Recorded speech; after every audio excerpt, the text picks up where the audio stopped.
You use Wi-Fi every single day without thinking about it. You wake up and check your phone, you stream music, you work, you study, you talk to people on the other side of the planet, and all of that happens instantly, wirelessly, almost magically. But what if I told you that this simple invisible connection exists only because of one of the most complex, expensive, and silent wars in modern technological history?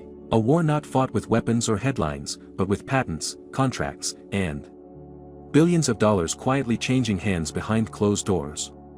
Wi-Fi feels free, it feels universal, it feels inevitable, like gravity or air, but it was never guaranteed to exist this way. In fact, for years, the future of Wi-Fi was uncertain, fragmented, and constantly at risk, not because the technology didn't work, but because too many people wanted to own it, control it, and profit from it, and that is where the silent war begins. Unlike famous tech rivalries that explode in courtrooms and media headlines, the war behind Wi-Fi unfolded in silence, inside conference rooms, technical committees, and legal agreements so dense that most people never even realized a battle was happening. Yet every router you've ever used, every public hotspot, every smart device in your home is built on top of that conflict. This is not the story of a single genius inventor having a eureka moment in a garage. Wi-Fi was never one invention, it was a puzzle made of hundreds of ideas developed by researchers, engineers, universities, and corporations across the world, all contributing pieces that needed to work together perfectly, and that cooperation was both the greatest strength of Wi-Fi and its biggest weakness.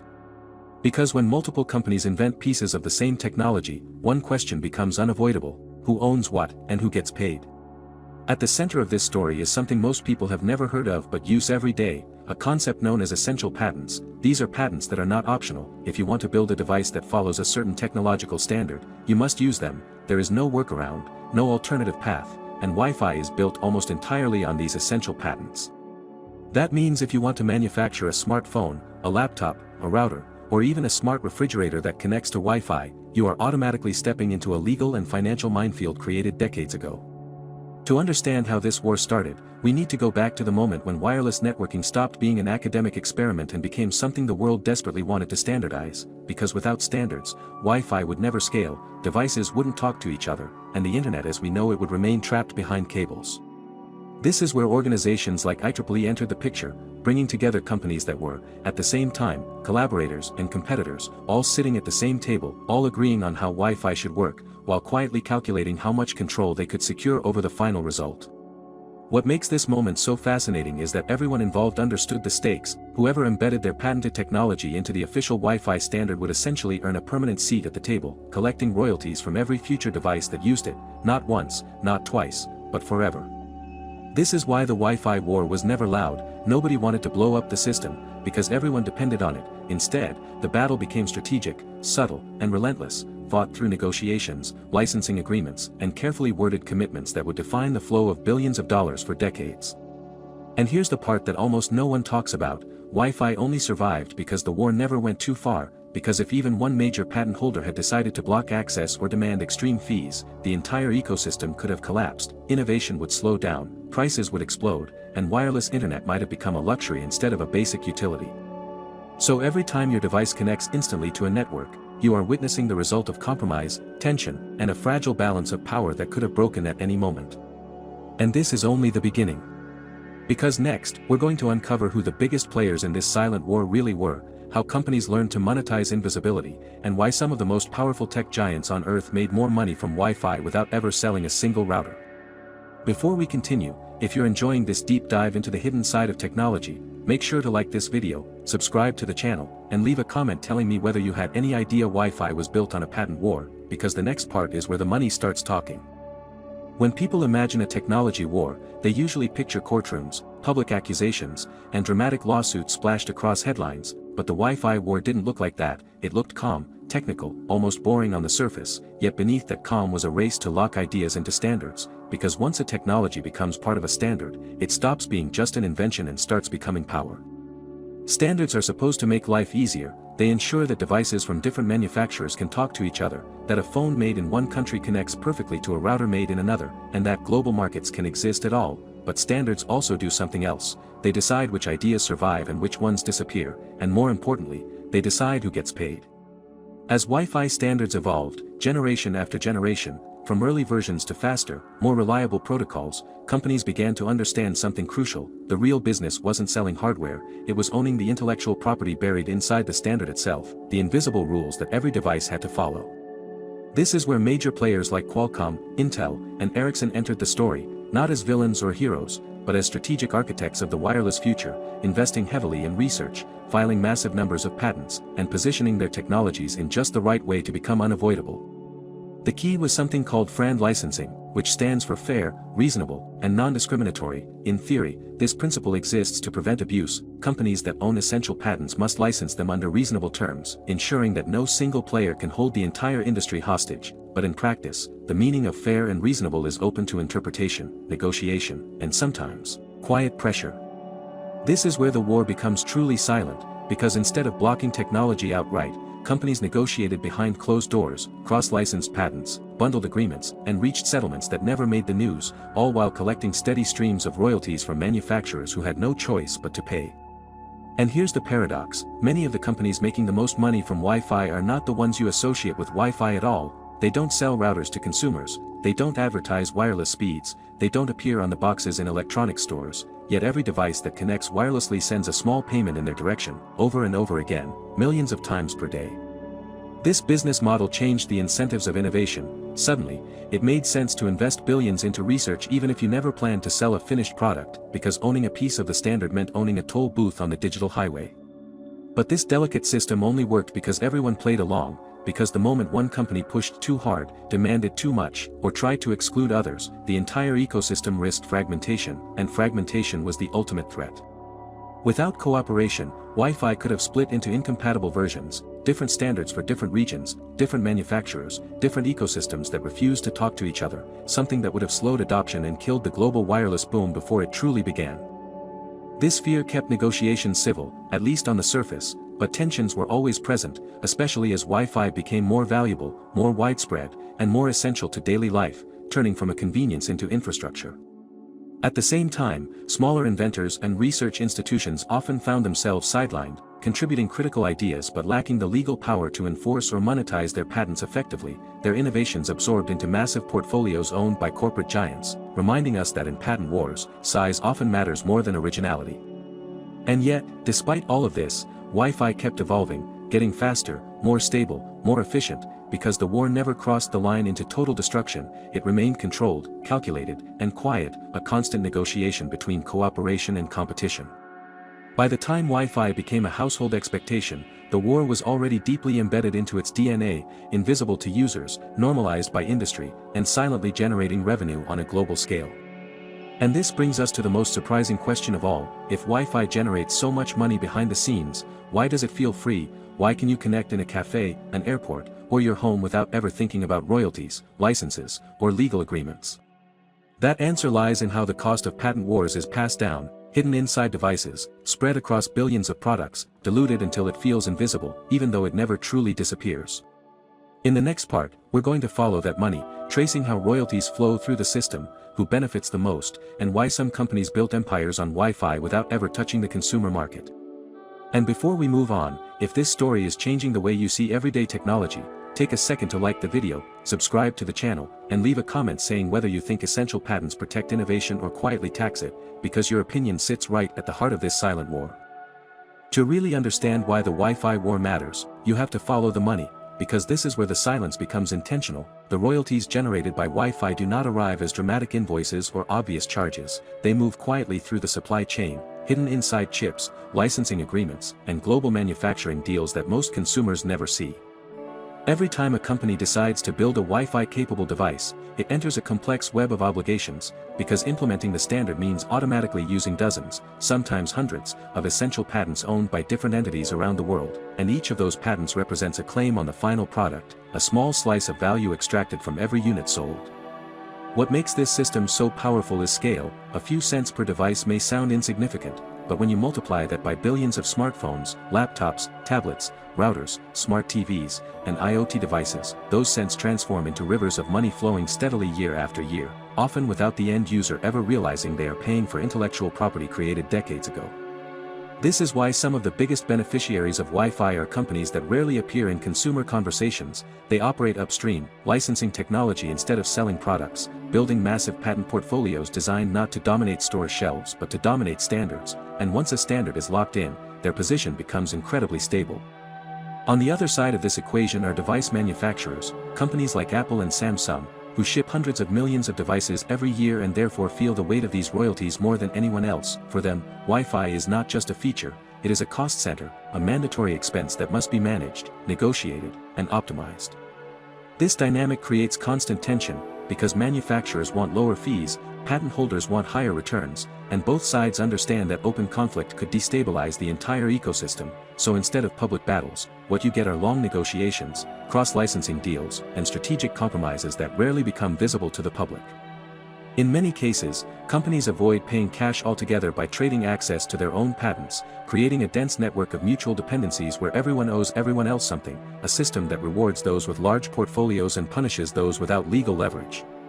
This is also where smaller inventors often disappear from the story, even when their ideas are essential, because without the resources to enforce patents globally, many are forced to sell their rights early or accept minimal compensation, watching their innovations become foundational to a global technology while the financial rewards flow elsewhere. Despite this imbalance, the system persists because it delivers something the market desperately wants: stability, the ability for billions of devices to connect seamlessly across borders, brands, and generations of technology, all built on a shared foundation that, while imperfect, has proven resilient. But resilience does not mean fairness, and as Wi-Fi became more central to modern life, the question of who truly benefits from this invisible tax grew harder to ignore, especially as newer standards promised even greater speeds, lower latency, and deeper integration into critical infrastructure. The more essential Wi-Fi became, the more valuable its patents grew, and the higher the stakes of every negotiation, turning what once felt like a technical detail into a long-term economic strategy capable of shaping entire industries. And yet, for most users, none of this is visible. You connect, it works, and you move on with your day, unaware that your simple action is the final step in a chain of agreements that spans continents and decades. This invisibility is not an accident, it is the result of careful design, because the moment users start questioning why a basic connection costs what it does, the quiet balance that holds the system together begins to tremble.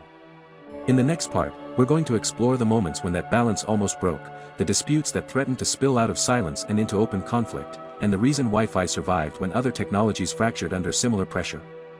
And before we get there, if this story is making you rethink how modern innovation really works, hit the like button, subscribe to the channel, and drop a comment telling me whether you believe this system rewards innovation or simply rewards those who learned how to play the patent game best.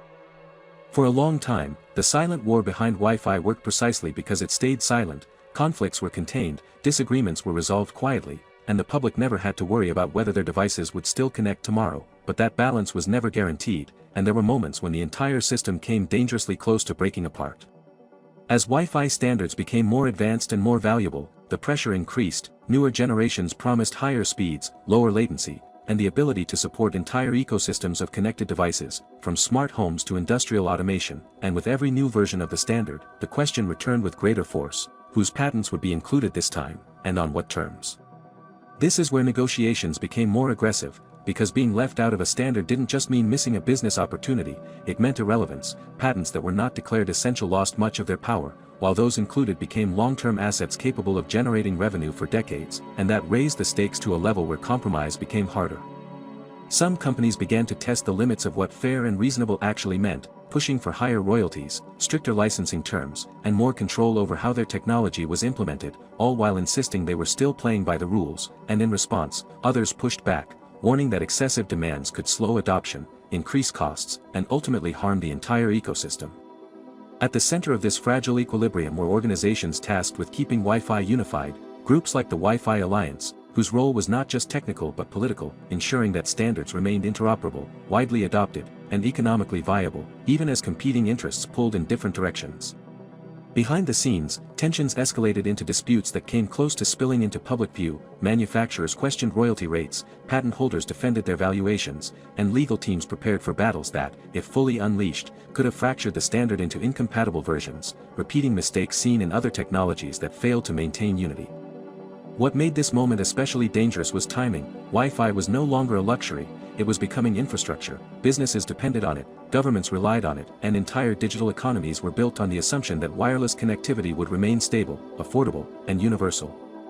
Had the war turned loud at this stage, the consequences would have been immediate and global: delayed product launches, higher consumer prices, fragmented compatibility, and slower innovation, all because the invisible agreements holding the system together had collapsed. In several cases, compromise prevailed not because everyone was satisfied, but because everyone understood what they stood to lose. Silence became a strategic choice, not a sign of peace, but a recognition that mutual destruction was bad for business. This is one of the most counterintuitive lessons of the Wi-Fi war. Cooperation didn't emerge from trust or goodwill, it emerged from shared risk, from the understanding that no single company, no matter how powerful, could afford to break the system without hurting itself in the process. So the war continued quietly, recalibrating with each new generation of technology, adapting to faster speeds, new use cases, and a growing number of connected devices, all while remaining largely invisible to the people who depended on it most. And that invisibility worked. Wi-Fi spread everywhere, into homes, offices, cafes, airports, and eventually into objects that didn't even have screens, becoming so deeply integrated into daily life that questioning its existence felt unnecessary. But the story doesn't end with stability, because the same forces that almost broke Wi-Fi in the past are still present today, and as wireless technology moves into even more critical roles, the silent war evolves with it. In the next part, we're going to look at how Wi-Fi became so normalized that it feels free, why users never see the cost of its patent battles, and what that normalization means for the future of innovation itself. And before we continue, if this behind-the-scenes view of technology is giving you a new perspective, don't forget to like the video, subscribe to the channel, and leave a comment saying whether you think silence was the right strategy, or if these wars should have been fought openly. One of the most fascinating outcomes of the silent war behind Wi-Fi is how completely invisible it became to the people who use the technology every day, because despite the billions of dollars moving through patents and licensing agreements, Wi-Fi feels free, effortless, and almost natural, as if it simply exists without cost or consequence. This illusion is not accidental, it is the result of a system designed to distribute the financial weight of patents so widely that no single user ever feels it. The cost of royalties is folded into chips, components, and devices long before a product reaches a store shelf, diluted across massive production volumes until it becomes just another line item in a complex global supply chain. When you buy a smartphone or a laptop, you are not paying a visible Wi-Fi fee, you are paying for an ecosystem, for a bundle of technologies so intertwined that separating their individual costs would be nearly impossible, and this bundling is what allows Wi-Fi to function as a universal standard rather than a metered service. This model had a powerful side effect: it accelerated adoption, because once the cost became invisible, resistance disappeared, manufacturers stopped hesitating, consumers stopped questioning, and Wi-Fi spread faster than almost any other communication technology in history. But invisibility comes at a price. When users do not see the cost, they also do not see the power structures behind the technology, they do not question who controls it, who profits from it, or who is excluded from shaping its future, and that lack of visibility makes the system remarkably stable, but also remarkably opaque. At the same time, Wi-Fi's success reinforced the idea that patent-based monetization does not need public recognition to be effective. Companies learned that owning intellectual property inside a standard could be more lucrative than building brands or products, and this lesson reshaped how innovation is funded and rewarded across the tech industry. Research investments became strategic moves, patents became financial instruments, and standards bodies became arenas of influence where technical decisions carried long-term economic consequences, all while consumers remained largely unaware that anything unusual was happening. This normalization also changed expectations. Wi-Fi stopped being a feature and became an assumption, a baseline requirement for modern life, and once a technology reaches that level of ubiquity, questioning its structure feels almost absurd, even when that structure quietly extracts value from nearly every connected device on the planet. Yet, this system only works as long as trust holds, as long as companies believe that the rules will be applied consistently and that no one will suddenly disrupt the balance by demanding too much or withholding access, and that trust, while reinforced by mutual dependence, is always fragile. As wireless connectivity continues to expand into new areas, from smart cities to healthcare and critical infrastructure, the same patent dynamics that shaped Wi-Fi are being replicated at even larger scales, raising new questions about who controls the foundations of the digital world. Wi-Fi's greatest achievement may not be technical at all, it may be cultural, the creation of a technology so reliable and so deeply integrated that its economic and legal battles fade completely into the background, leaving only convenience in their place. But convenience has a memory, and the silent war that built Wi-Fi left behind lessons that continue to shape how innovation is negotiated, shared, and monetized, lessons that matter more than ever as we move toward an increasingly connected future. In the final part, we're going to step back and ask the most important question of all: did the silent war behind Wi-Fi protect innovation, or did it quietly turn a global necessity into a permanent toll road? And before we reach that conclusion, if you've made it this far, take a second to like the video, subscribe to the channel, and leave a comment telling me whether you believe Wi-Fi should be treated as a public utility or a private invention, because your answer says a lot about how you see the future of technology. When we look back at the silent war behind Wi-Fi, it's tempting to ask whether it was a success or a failure, whether it protected innovation or quietly transformed a universal necessity into a permanent system of tolls, but the truth is more complex, because Wi-Fi exists today precisely because this war never exploded, because it remained controlled, negotiated, and carefully balanced between cooperation and competition.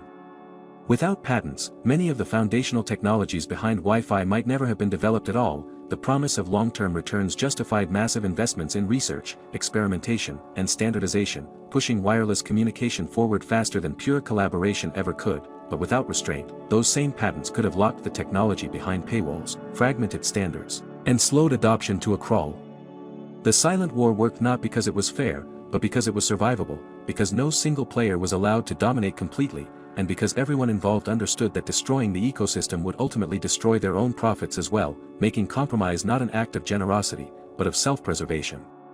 This uneasy balance created something rare in the world of technology, a global standard that scaled almost universally, crossed borders effortlessly, and became embedded so deeply into daily life that questioning its existence feels unnecessary, even unthinkable, and that may be the greatest victory of the Wi-Fi era. But silence does not mean resolution. The war behind Wi-Fi never truly ended, it simply evolved, its strategies refined, its battlegrounds moved from conference rooms to future standards, from laptops and phones to autonomous systems, medical devices, and critical infrastructure, carrying the same questions forward into every new generation of connectivity. Who owns the future, who gets paid, who decides what becomes essential, and who is left out of the conversation entirely? Wi-Fi teaches us that innovation is not just about ideas, it is about leverage, negotiation, and timing, about knowing when to push and when to step back, and about understanding that the technologies we take for granted are often held together by invisible agreements that can shift at any moment. So the next time your device connects instantly to a network, remember that what feels effortless is the result of decades of silent conflict, fragile compromise, and strategic restraint, a reminder that the most important battles in technology are not always the loudest ones, but the ones fought quietly, patiently, and out of sight. And maybe that's the real lesson of the silent war behind Wi-Fi, that the future of innovation depends not only on who invents the next breakthrough, but on who controls the rules that decide how that breakthrough is shared with the world. If this story changed the way you see everyday technology, don't forget to like the video, subscribe to the channel, and share it with someone who uses Wi-Fi without ever thinking about where it came from, because here on Patent Wars, we don't just talk about inventions, we uncover the battles that shaped them. And this was just one war. The next one is already happening.